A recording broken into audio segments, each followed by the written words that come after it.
అప్పుల బాధలు వెంటాడుతున్నాయా? అయితే 6 జేవిఆర్ వారి జాతిరత్నాలు ధరించండి. కూకట్పల్లిలో దారుణ హత్యకు గురైన సహస్ర కేసుకు సంబంధించి ఒక ముఖ్యమైనటువంటి ఇన్ఫర్మేషన్ వచ్చింది. సహస్ర మర్డర్ మిస్టరీ వీడింది. 5 రోజుల పాటు పోలీసులు ఇన్వెస్టిగేట్ చేస్తా ఉండగా ఒక కీలకమైనటువంటి ఆధారం లభించింది. ఆ ఆధారాన్ని బట్టి విచారణ చేస్తే ఎవడు చంపాడు అన్నది కూడా తెలిసిపోయింది. సహస్ర పక్కింట్లో ఉన్నటువంటి 10వ తరగతి విద్యార్థి ఈ హత్య చేసినట్టుగా పోలీసులు నిర్ధారణకు వచ్చారు. అతను ఏ విధంగా చేశాడన్నది కూడా ఒక్కసారి మీకు ఎక్స్ప్లెయిన్ చేసే ప్రయత్నం చేస్తా. పోలీసులు ఇచ్చినటువంటి ఇన్ఫర్మేషన్ మీ ముందు పెట్టే ప్రయత్నం చేస్తా. అతను ఉదయం 9:30 నుంచి 10 గంటల సమయంలో ఇటువైపుగా, ఎందుకంటే పెంట్ హౌస్లో ఉంటారు సహస్ర కుటుంబం. ఇక్కడ ఈ బిల్డింగ్లో 10వ తరగతి విద్యార్థి ఉంటాడు. ఎవడైతే చంపాడో, హంతకుడు ఉన్నాడో వాడు ఈ బిల్డింగ్ టెర్రస్ మీదకి వచ్చాడు. ఎందుకంటే పక్క బిల్డింగ్ ఆనుకొని ఉంటాయి కాబట్టి ఈ బిల్డింగ్ మీద నుంచి ఆ బిల్డింగ్ మీదకి వెళ్ళటానికి చాలా ఈజీ ఉంటుంది. అలాగే పెంట్ హౌస్ కాబట్టి ఇంకా ఆ ఇంట్లోకి వెళ్ళటానికి సులభమైంది, అతనికి అవకాశం ఏర్పడింది. అయితే అతను ఏం ఎక్స్పెక్ట్ చేశాడు, ఇక్కడ వీళ్ళందరూ స్కూళ్ళకి పనుల మీద వెళ్ళిపోతారు, ఆ ఇంట్లో ఎవరూ లేరని చెప్పి ఇతను నిర్ధారించుకున్నాడు. ఆ ఇంట్లోకి మనం వేగంగా పోవచ్చు, ఆ ఇంట్లో ఎవరు ఉండరు, పెంట్ హౌస్ కాబట్టి ఇంకా వేరే ఇల్లు కూడా ఉండవు కాబట్టి ఈజీగా దొంగతనం చేయొచ్చు. కేవలం దొంగతనం చేసే ఉద్దేశంతో అతను వచ్చాడు.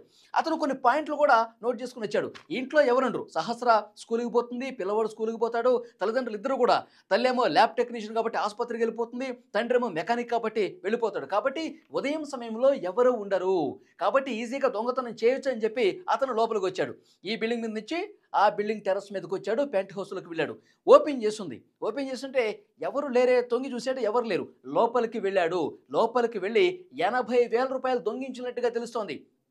డబ్బులు ఎక్కడున్నాయో కూడా అతనికి సమాచారం ఉన్నట్టుంది. ఆ డబ్బులు ఎట్లా తీసుకోవాలో కూడా ఇన్ఫర్మేషన్ ఉన్నట్టుంది. కొన్ని పాయింట్స్ ఇక్కడ రాసుకున్నాడు చూడండి. అతను ఒక పక్కా ప్లాన్ ప్రకారం ఏదైనా ఇంటికి వెళ్తే ఏ విధంగా దొంగతనం చేయాలి, అక్కడి నుంచి ఏ విధంగా ఎస్కేప్ కావాలి, తర్వాత ఏదన్నా అవాంతరం ఏర్పడితే, ఆటంకం ఏర్పడితే అక్కడి నుంచి ఎట్లా సేఫ్గా తప్పించుకోవాలనేది కూడా కొన్ని పాయింట్స్ రాసుకున్నాడు. ఆ పాయింట్స్ రాసుకుని ఆ విధంగా దొంగతనానికి వెళ్ళారంటే 10వ తరగతి విద్యార్థి, 14 సంవత్సరాలు ఉన్నటువంటి విద్యార్థి ఎంత క్రిమినల్ బ్రెయిన్గా అతను మారిపోయాడు అనేది కూడా చాలా స్పష్టంగా అర్థమవుతుంది. అతను ఏం రాసుకున్నాడు ఒక్కసారి మీకు చదివినిపిస్తుంది. గో టు హోమ్, ఇంటికి వెళ్ళాలి. రిమూవ్ ద లాక్, ఏదైనా లాక్ చేసి ఉంటే ఆ లాక్ని రిమూవ్ చేయాలి. అంటే స్టెప్ బై స్టెప్ 6 స్టెప్పులు రాసుకున్నాడు చూడండి. ఇంటికి వెళ్ళాలి, లాక్ను ఓపెన్ చేయాలి, టేక్ ద మనీ, అంటే దొంగతనం కోసం వచ్చాడు కదా, డబ్బులు ఎక్కడన్నా చూసి వెతికి ఆ డబ్బును సొంతం చేసుకోవాలి. కీప్ ఇట్ గాట్ దేర్, అవన్నీ జాగ్రత్తగా పెట్టుకోవాలి డబ్బులు. క్లోజ్ ద డోర్, మళ్ళీ వెంటనే డోర్ లాక్ చేసేయాలి. కటింగ్ విత్ నైఫ్, లాస్ట్లో ఈ పాయింట్ చాలా కీలకం. కటింగ్ విత్ నైఫ్ అంటే కత్తి కూడా వెంట తెచ్చుకున్నాడు. తన వెంటే తెచ్చుకున్నాడు ఒక కత్తిని, ఒక చిన్న కత్తిని తెచ్చుకుని కటింగ్ విత్ నైఫ్ అంట.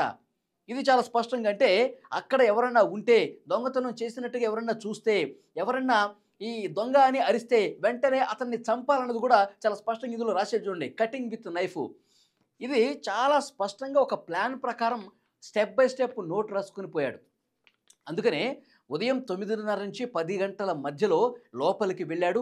డోర్ ఓపెన్ చేసింది, ఎవరో ఉన్నట్టుగా చూశాడు కానీ ఎవరు కనిపించలేదు. పాప లోపల ఉన్నట్టుంది. ఇంటి లోపల అతను వెళ్ళాడు, దొంగతనానికి వెళ్ళాడు. 80,000 రూపాయలు దొంగతనం చేసినట్టుగా మనకి సమాచారం వస్తుంది. దొంగతనం చేసుకుని డబ్బులు జేబుల్లో పెట్టేసుకున్నాడు. బయటకు వచ్చే క్రమంలో సహస్ర చూసింది, అరిచింది.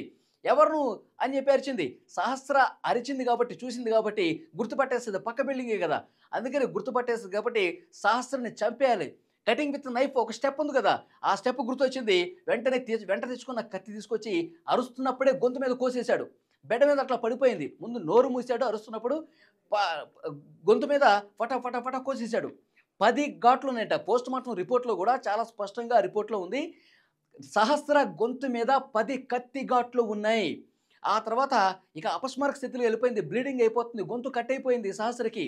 ఫస్ట్ కొన్ని కేకలు వినిపించినాయని చెప్పి పక్క బిల్డింగ్లో వాళ్ళు చెప్పారు, కింద ఉన్నటువంటి వాళ్ళు చెప్పారు, కానీ అవి నిజంగా చావు కేకలని చెప్పి మాకు అనిపించలేదు సార్ అని పోలీసులు దర్యాప్తు చేస్తున్న క్రమంలో కొంతమంది పక్కింటి వాళ్ళు వీళ్ళు చెప్పారు. కానీ వీడొచ్చి పొడిచి చంపుతున్నాడు అన్నది కూడా ఎవరు కనిపెట్టలేకపోయారు. ఆ సందర్భంగా గొంతు మీద 10 కత్తిపోట్లు ఉన్నాయి, గొంతు కోసేశాడు, బ్లీడింగ్ అవుతుంది. ఆ పాప అపస్మారక స్థితిలో వెళ్ళిపోయింది, బ్లీడింగ్ అయిపోతుంది. ఇక తర్వాత ఇంకా చనిపోయిందా లేదా మళ్ళీ బతికితే గనక నాకు ఇబ్బంది కదా, నన్ను గుర్తుపట్టేస్తారు, నన్ను అరెస్ట్ చేసేస్తారు, నేనెవరో తెలిసిపోతుందనే ఉద్దేశంతో ఆ దుర్మార్గుడు, ఆ వెధవ 10వ తరగతి క్రిమినల్ మెంటాలిటీ ఆ వెధవ ఏం చేశాడో తెలుసా? కడుపు మీద, శరీరం మీద ఆ తెచ్చిన కత్తితో పొడుస్తూనే ఉన్నాడు. ఇంకొక 10 కత్తిపోట్లు పొట్ట భాగంలో, చెస్ట్ భాగంలో ఉన్నాయి. పోస్ట్‌మార్టం రిపోర్ట్‌లో ఉంది చాలా స్పష్టంగా. ఎంత దారుణం చూడండి. అదేవిధంగా చంపేసి సహస్ర చచ్చిపోయిందని చెప్పి నిర్ధారించుకున్న తర్వాత గొంతు 10 సార్లు కోసి, కడుపు మీద 10 సార్లు పొడిచి, వెంటనే ఎవరికీ తెలియకుండా, ఎవరు నన్ను చూడట్లేదనే ఉద్దేశంతో ఇక బయటకొచ్చేసి బయట నుంచి గడిపెట్టేసి, మళ్ళీ ఆ పక్క బిల్డింగ్‌లోకి ఆ టెర్రస్ మీద నుంచే ఇటువైపు నుంచి అటు దూకేసి వెళ్ళిపోయాడు. తన షర్ట్ మార్చేసుకున్నాడు, స్నానం చేశాడు, ఎవరికీ తెలియకుండా కామైపోయాడు. ఇక రోజు ఎట్లా ఉంటాడో అదే విధంగా గల్లీలో తిరుగుతున్నాడు, అటు పోతున్నాడు, ఇటు పోతున్నాడు. అయితే ముందు నుంచి రాలేదండి. ఇది ఇక్కడ చాలా క్లియర్‌గా అబ్జర్వ్ చేయాలి. సీసీ ఫుటేజు అబ్జర్వ్ చేశారు కదా పోలీసులు. ఆ బిల్డింగ్‌లో అయితే సీసీ కెమెరా లేదు. బిల్డింగ్ ఆ గేట్ లోపలికొచ్చినా, బయటకొచ్చినా ఈజీగా కనిపిస్తారు. ఎక్కడ వీధి చివరన ఒక సీసీ కెమెరా ఉంది. ఆ కెమెరాని చూపిస్తుంది. ఆ బిల్డింగ్ గేటు. అసలు ఎవరు వచ్చినట్టు గాని, పోయినట్టు గాని ఏమీ కనిపించలేదు. అందుకే వీడేంటి టెర్రస్ మీద నుంచి, పైనుంచి ఈ బిల్డింగ్ మీద నుంచి ఆ బిల్డింగ్‌కి అటువైపు నుంచి వెళ్ళాడు కాబట్టే ఇతనికి కనిపించలేదు. చాలా స్పష్టంగా ఇప్పుడు అర్థమవుతుంది. ఎంత దారుణం చూడండి. ఏమీ తెలియనట్టు 5 రోజుల పాటు ఇక వాడు స్కూలుకి పోతా ఉన్నాడు, వస్తా ఉన్నాడు. ఇది జరుగుతోంది. అసలు ఎవరిని అనుమానించాలో కూడా 5 రోజుల పాటు అర్థం కాలా. పిల్లల్లో ఇంత సైకో మెంటాలిటీ, ఒక క్రిమినల్ మెంటాలిటీ ఉందంటే అసలు ఏం మాట్లాడతాం? అసలు కల్చర్ ఏమైపోతుంది? యువత పెడదారిన ఏ విధంగా పడుతుంది? అసలు ఎందుకు ఇలాంటి నేర స్వభావం పిల్లలకుంది?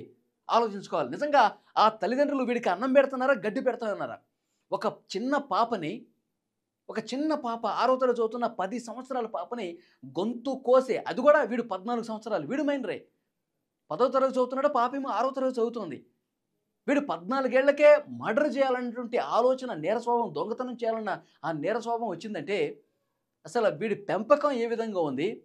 వీడసలు మనస్తత్వం ఎందుకింత క్రూయల్‌గా తయారయ్యాడన్నది కూడా ఆలోచించాల్సినటువంటి అవసరం ఉంది. పోలీసులు ఈ కేసుని 5 రోజుల తర్వాత తేల్చారు. ఏదన్నా ఒక క్రైమ్ జరిగితే వెంటనే పట్టేసుకుంటారు పోలీసులు.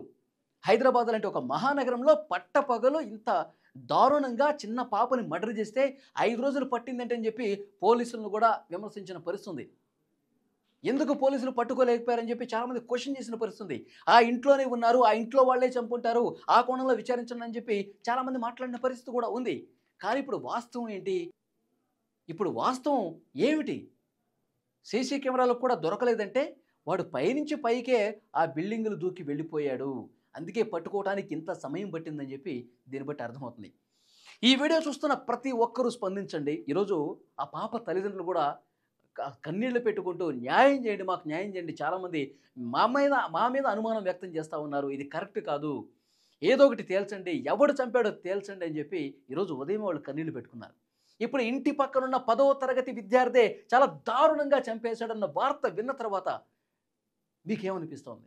తప్పకుండా మీరు కామెంట్ బాక్స్లో తెలియజేయండి. పిల్లల్లో నేర స్వభావం ఈ విధంగా వేళ్ళూరుకుపోయిందంటే, నేర ప్రవృత్తి, ఆ మైండ్ ఆ విధంగా మారిపోయిందంటే దేని ప్రభావంతో అతను అట్లా చేశాడు? తప్పకుండా మీరు కామెంట్ బాక్స్లో తెలియజేయండి.